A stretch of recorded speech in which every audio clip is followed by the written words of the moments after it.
الحمد لله نحمده ونستعينه ونستغفره ونعوذ بالله من شرور أنفسنا ومن سيئات أعمالنا من يهده الله فلا مضل له ومن يضلله فلا هادي له وأشهد أن لا إله إلا الله وأشهد أن محمد رسول الله أما بعد قال الله تعالى في القرآن العظيم وفي الفرقان المجيد أعوذ بالله من الشيطان الرجيم بسم الله الرحمن الرحيم قل من كان عدوا لجبريل فإنه نزله على قلبك بإذن الله مصدقا لما بين يديه وهدى وبشرى للمؤمنين من كان عدوا لله وملائكته ورسله وجبريل وميكال فإن الله عدو للكافرين ஹஸ்பி அல்லாஹுல் அஸீம். கணியத்திற்குரிய அல்லாஹ்வின் நல்லடியார்களே, சூரத்துல் பக்ராவினுடைய 97வது வசனம் 98வது வசனம்.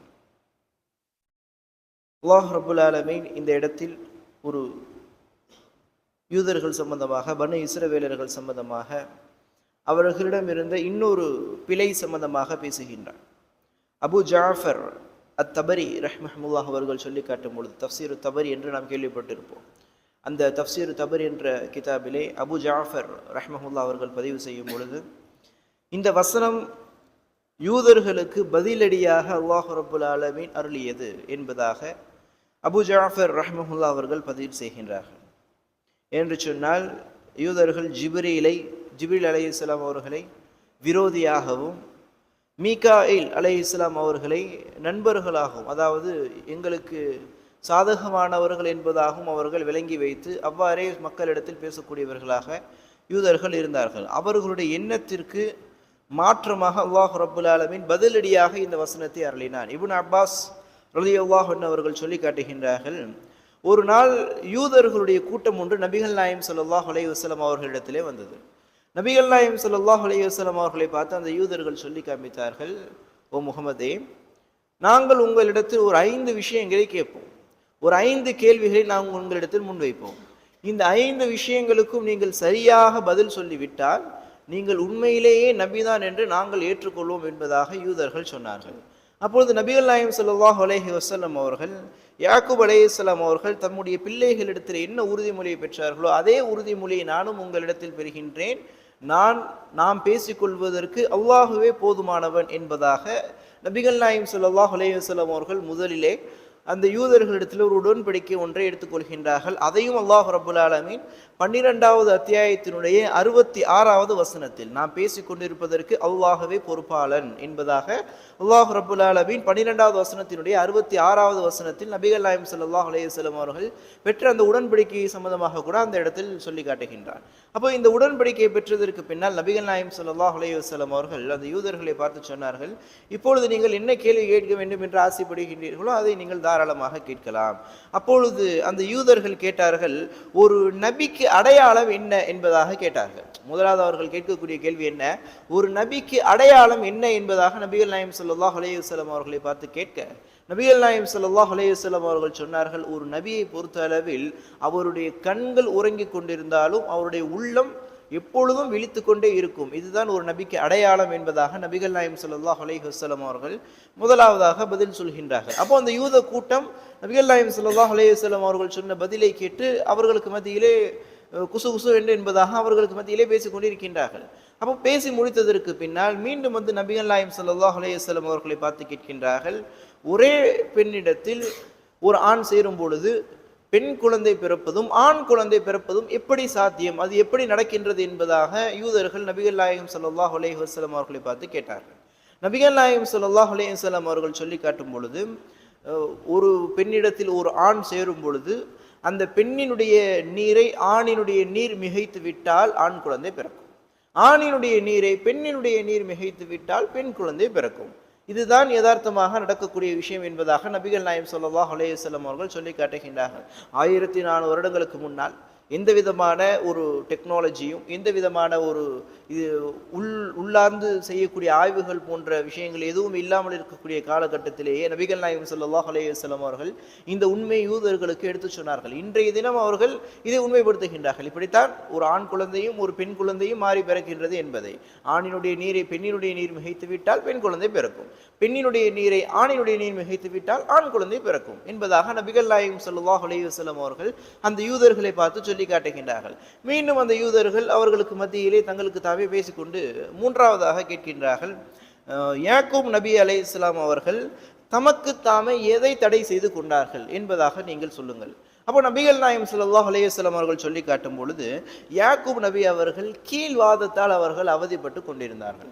அப்படி அவதிப்பட்டு கொண்டிருந்த யாக்கூப் நபி அவர்கள், ஒருவேளை எனக்கு இந்த நோய் சரியாகி விட்டது என்று சொன்னால் எனக்கு விருப்பமான உணவை நான் சாப்பிடுவதை நிறுத்திக் கொள்கின்றேன் என்பதாக அவர்கள் ஒரு உறுதிமொழி ஒன்றை எடுத்திருந்தார்கள். அந்த அடிப்படையில் யாக்கூப் நபி அவர்கள் ஒட்டகத்தினுடைய பாலையும் ஒட்டகத்தினுடைய இறைச்சியையும் தங்களுக்கு தாமே அவர்கள் தடை செய்து கொண்டார்கள் என்பதாக நபிகள் நாயகம் ஸல்லல்லாஹு அலைஹி வஸல்லம் அவர்கள் சொல்லி காட்டுகிறார்கள். ஏன் அந்த யூதர்கள் யாக்கூப் நபி சம்பந்தமாக கேட்கின்றார்கள்? ஏன் கேட்டார்கள் யாக்கூப் நபி சம்பந்தமாக? யாக்கூப் நபியினுடைய வழித்தோன்றல்களில் இருந்து வந்தவர்கள் தான் யூதர்கள். எனவேதான் யாக்கூப் நபி சம்பந்தமாக அவர்கள் கேட்கின்றார்கள். யாக்கூப் நபி அவர்கள் ஒட்டகத்தினுடைய பாலையும் ஒட்டகத்தினுடைய இறைச்சியையும் தங்களுக்கு தாமே அவர்கள் தடை செய்து கொண்டார்கள் என்பதாக நபிகள் நாயகம் ஸல்லல்லாஹு அலைஹி வஸல்லம் அவர்கள் சொல்லி காட்டுகின்றார்கள். 3 கேள்வி கேட்டார்கள். முதல் கேள்வி என்ன சொல்லுங்க பார்ப்போம். முதல் கேள்வி என்ன? நபியினுடைய அடையாளங்கள் என்ன, அடையாளம் என்ன என்பதாக கேட்டார்கள். இரண்டாவது கேள்வி என்ன? ஆண் குழந்தையும் பெண் குழந்தையும் எப்படி ஒரு பெண்ணுக்கு பிறக்கின்றது. மூன்றாவது கேள்வி, யாக்கூப் நபி அவர்கள் தங்களுக்கு தாமே எதை தடை செய்து கொண்டார்கள் என்று. நான்காவது கேள்வி என்னவென்று சொன்னால், அந்த யூதர்கள் கேட்கின்றார்கள், இடி என்றால் என்ன, அது எப்படி ஏற்படுகின்றது? எது இடி? இடி, வானத்தில் இடிக்கக்கூடிய இடி என்பது எப்படி ஏற்படுகின்றது, அது சம்பந்தமாக எங்களுக்கு தெளிவுபடுத்துங்கள் என்பதாக அந்த யூதர்கள் நபிகள் நாயகம் ஸல்லல்லாஹு அலைஹி வஸல்லம் அவர்களை பார்த்து சொல்லி காட்டுகின்றார்கள். அப்பொழுது நபிகள் நாயகம் ஸல்லல்லாஹு அலைஹி வஸல்லம் அவர்கள் சொல்லி காட்டுகின்றார்கள், நிச்சயமாக வல்லமை மிக்க அல்லாஹ் ரப்புல் ஆலமீன் மேகங்களுக்கு ஒரு மலக்கை பொறுப்பு சாட்டி இருக்கின்றார். அந்த மலக்கு என்ன செய்வார் என்று சொன்னால், அவருடைய கையிலே நெருப்பினால் ஆன ஒரு கைக்குட்டை ஒன்று இருக்கும். அந்த கைக்குட்டையை கொண்டு அந்த மலக்கு அவர் நாடு இடத்திற்கு அந்த மேகங்களை விரட்டுவார் என்பதாக நபிகள் நாயகம் ஸல்லல்லாஹு அலைஹி வஸல்லம் அவர்கள் பதில் சொல்கின்றார்கள். அப்பொழுது யூதர்கள் மீண்டும் கேட்கின்றார்கள், அது சரி, அப்போ அந்த சத்தம் எப்படி கேட்கின்றது என்பதாக கேட்கும் பொழுது நபிகள் நாயகம் ஸல்லல்லாஹு அலைஹி வஸல்லம் அவர்கள் சொல்லி காட்டுகின்றார்கள், அப்படி அந்த மலக்கு அந்த மேகங்களை விரட்டும் பொழுது மேகங்கள் உராய்வு ஏற்படும். அந்த உராய்வின் காரணமாக தான் என்ன ஏற்படுகின்றது? இடியினுடைய சப்தம் ஏற்படுகின்றது என்பதாக நபிகள் நாயகம் ஸல்லல்லாஹு அலைஹி வஸல்லம் அவர்கள் சொல்லி காட்டுகின்றார்கள். சுப்ஹானல்லாஹ், எப்பேற்பட்ட ஒரு தகவல்! இந்த காலகட்டத்தில் இப்பொழுது அவர்கள் பல ஆய்வுகளை ஆய்ந்து பல விஷயங்களை அவர்கள் ஆய்வுகளுக்கு உள்ளாக்கி அவர்கள் என்ன கண்டுபிடித்தார்கள்? இடியினுடைய ஓசை என்பது மேகங்களுடைய உராய்வின் காரணமாக ஏற்படக்கூடிய ஓசை என்பதாக அவர்கள் கண்டுபிடிக்கின்றார்கள். 1400 வருடத்திற்கு முன்னால் ஒரு மனிதர் இந்த விஷயத்தை, அதாவது எந்த விதமான ப்ரிப்பரேஷனும் கிடையாது, அப்பொழுது யூதர்கள் கேட்கின்றார்கள் கேள்வி, உடனே அதற்காக பதில் சொல்லும் பொழுது இப்படிப்பட்ட ஒரு உண்மையை, இப்படிப்பட்ட ஒரு தகவலை ஒரு மனிதர் சொல்லி காட்டுகின்றார் என்று சொன்னால் அவர் உயராக இருக்க முடியுமா? நபிகள் நாயகம் ஸல்லல்லாஹு அலைஹி வஸல்லம் அவர்களுடைய வாயிலிருந்து வெளிப்பட்ட அற்புதங்களில் ஒன்று இது. நபிகள் நாயகம் ஸல்லல்லாஹு அலைஹி வஸல்லம் அவர்கள் சொல்லி காட்டுகின்றார்கள், அந்த மலக்கு அந்த மேகத்தை தன்னுடைய கைக்குட்டையை கொண்டு விரட்டுவார். அப்படி விரட்டும் பொழுது மேகங்களில் உராய்வு ஏற்படும். அந்த உராய்வின் காரணமாக வெளிப்படக்கூடிய சப்தம் தான் இடி என்பதாக நபிகள் நாயகம் ஸல்லல்லாஹு அலைஹி வஸல்லம் அவர்கள் அந்த யூதர்களுக்கு சொல்லி காட்டுகின்றார்கள். அப்பொழுது யூதர்கள் சொல்லி காட்டுகின்றார்கள், நீங்கள் சரியாக சொல்லிவிட்டீர்கள். அப்பொழுது கடைசியாக ஒரு கேள்வி கேட்கின்றார்கள், ஒவ்வொரு தூதருக்கும், ஒவ்வொரு இறை தூதருக்கும் அவர்களுடைய இறை செய்தியை கொண்டு வருவதற்காக ஒரு வானவர் ஒருவர் படைக்கப்படுவார், ஒரு வானவர் ஒருவர் நியமிக்கப்படுவார்.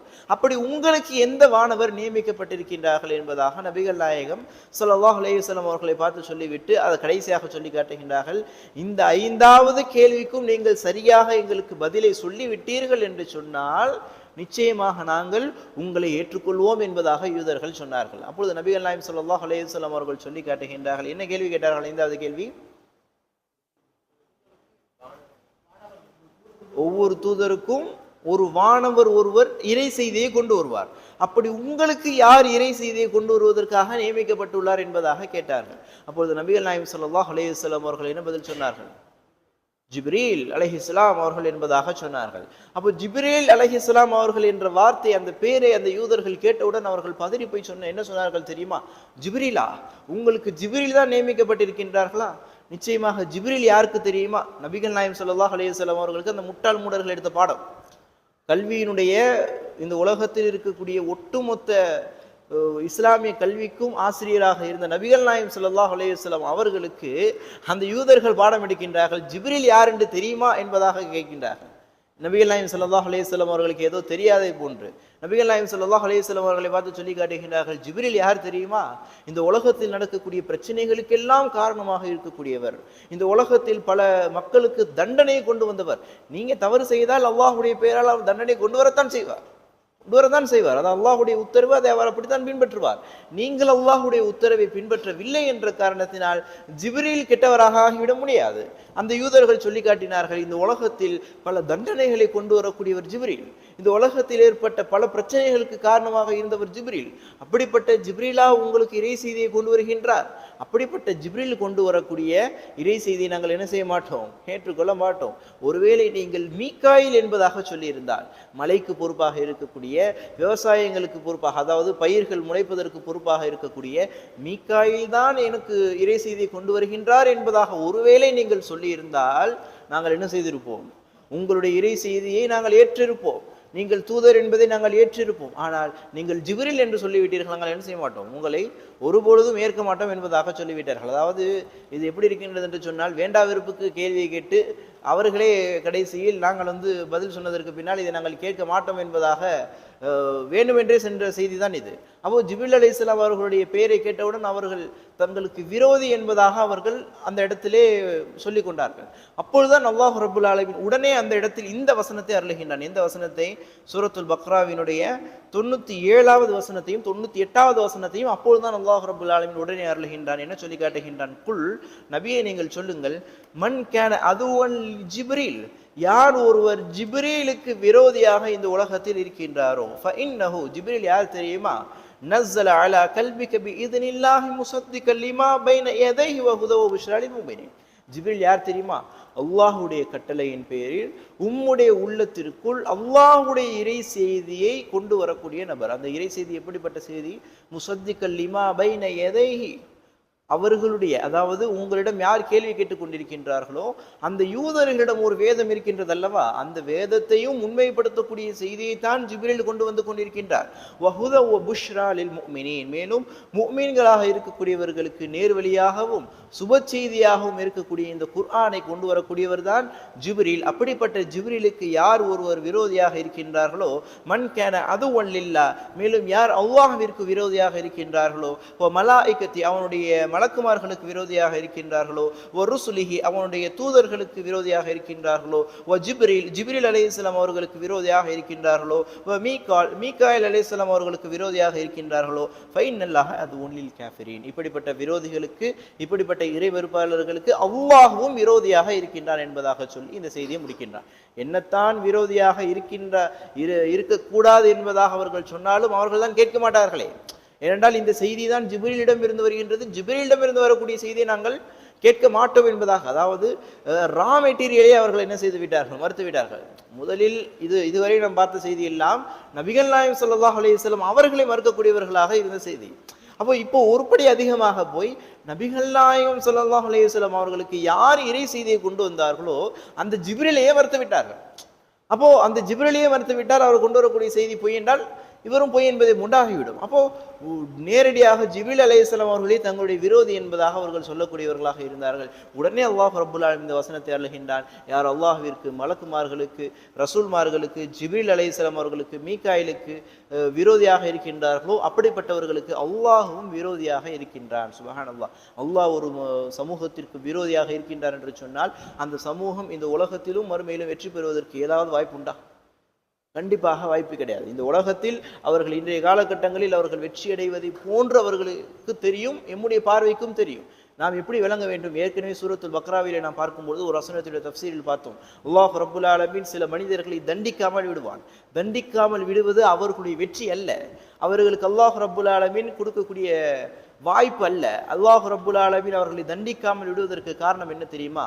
மேலும் மேலும் மேலும் அதிகமாக பாவங்களை அவர்களை செய்ய வைத்து ஒட்டுமொத்தமாக மறுமையிலே கூலி கொடுக்கும் பொழுது அதிகமாக தண்டனை கொடுக்க வேண்டும் என்பதற்காக. இப்பொழுதே தண்டனை கொடுத்து விட்டால் இந்த பாவத்திற்கு மட்டும்தான் அவர்களுக்கு மறுமையிலே தண்டனை கொடுக்க முடியும். மேலும் மேலும் மேலும் அவர்களை பாவத்தை செய்ய விட்டு மேலும் மேலும் மேலும் அவர்களை அழிச்சாட்டியம் செய்ய விட்டால்தான் அதிகமாக அழிச்சாட்டியம் செய்ததற்கு, அதிகமாக பாவம் செய்ததற்கு அதிகமான நரகத்தில் தண்டனை கொடுக்க முடியும் என்பதற்காகத்தான் அல்லாஹ் ரப்புல் ஆலமீன் செய்கின்றான். சில மனிதர்களை இந்த உலகத்தில் மேலும் அழிச்சாட்டியம் செய்வதற்கு விட்டு வைத்திருக்கின்றான் என்பதை அல்லாஹ் ரப்புல் ஆலமீன் வேறொரு வசனத்தில், அதாவது சூரத்துல் தௌபாவிலே பேசுவான். இந்த வசனத்தை வைத்து வேறொரு சூரத்துல் பக்ராவினுடைய தஃப்சீரை பார்க்கும்பொழுது கிட்டத்தட்ட ஒரு 45, 50வது வசனம் சமீபத்தில் பார்க்கும்பொழுது இந்த செய்தியை நாம் பார்த்தோம். அப்போ அந்த அடிப்படையில் அல்லாஹ் ரப்புல் ஆலமீன் யூதர்களை இன்றளவிலும் அவர்களுடைய எம்முடைய பார்வைக்கு அவர்களை வெற்றியாளர்களை போன்று ஆக்கி வைத்திருப்பதற்கு காரணம் என்ன தெரியுமா? அல்லாஹ் ரப்புல் ஆலமீன் அவர்களுக்கு எந்த விதமான ஒரு மன்னிப்பையும் அவர்களுக்கு கொடுக்கவில்லை. அல்லாஹ் ரப்புல் ஆலமீன் அவர்களுடைய தவணையை நீட்டி அவர்களை மேலும் மேலும் மேலும் அதிகமாக பாவத்தை செய்ய வைத்திருக்கின்றார். வறுமையிலே அவர்கள் எழுப்பப்படும் பொழுது அவர்கள் செய்த எல்லா பாவங்களுக்கும் சேர்த்து அல்லாஹ் ரப்புல் ஆலமீன் மிகப்பெரிய தண்டனை அவர்களுக்கு கொடுப்பான் என்பதில் எந்த விதமான சந்தேகமும் கிடையாது. அவ கண்ணியத்திற்குரிய அல்லாஹ்வின் நல்லடியார்களே, முஸ்லிம்களாக இருக்கக்கூடிய நாம் ஜிப்ரீல் அலைஹிஸ்ஸலாம் அவர்களாக இருக்கட்டும், மீகாயில் அலைஹிஸ்ஸலாம் அவர்களாக இருக்கட்டும், மேலும் அல்லாஹ்வால் நியமிக்கப்பட்டிருக்கக்கூடிய எந்த வானவர்களாக இருக்கட்டும், எந்த தூதர்களாக இருக்கட்டும், எல்லாவற்றையும் நம்பிக்கை கொண்டவர்களாக நாம் இருக்க வேண்டும். அப்படிப்பட்டவர்களாக நாம் இருக்கும் பட்சத்தில் தான் அல்லாஹ் ரப்புல் ஆலமீனுடைய மார்க்கத்தை முழுமையாக பின்பற்றக்கூடிய முஃமின்களாக நாம் இருப்போம் என்பதை விளங்கிக் கொள்ள வேண்டும். அல்லாஹ் ரப்புல் ஆலமீன் அந்த அடிப்படையில் மார்க்கத்தை விளங்கி சரியாக பின்பற்றக்கூடிய ஒரு பாக்கியத்தை உங்களுக்கும் எமக்கும் தந்தருள்வானாக. ஹதா மின் துலில் முஃமினின் பில் அக்லி கௌலி ஹதா அஸ்தக்ஃபிருல்லாஹி வலக்கும் வலி ஜமீஇல் முஸ்லிமீன முஃமினீன அஜ்மஈன். சுப்ஹானக்கல்லாஹும்ம வ பிஹம்திக் அஷ்ஹது அல்லா இலாஹா இல்லா அன்த அஸ்தக்ஃபிருக வ அத்தூபு இலைக். அஸ்ஸலாமு அலைக்கும் வ ரஹ்மத்துல்லாஹி வ பரகாத்துஹு.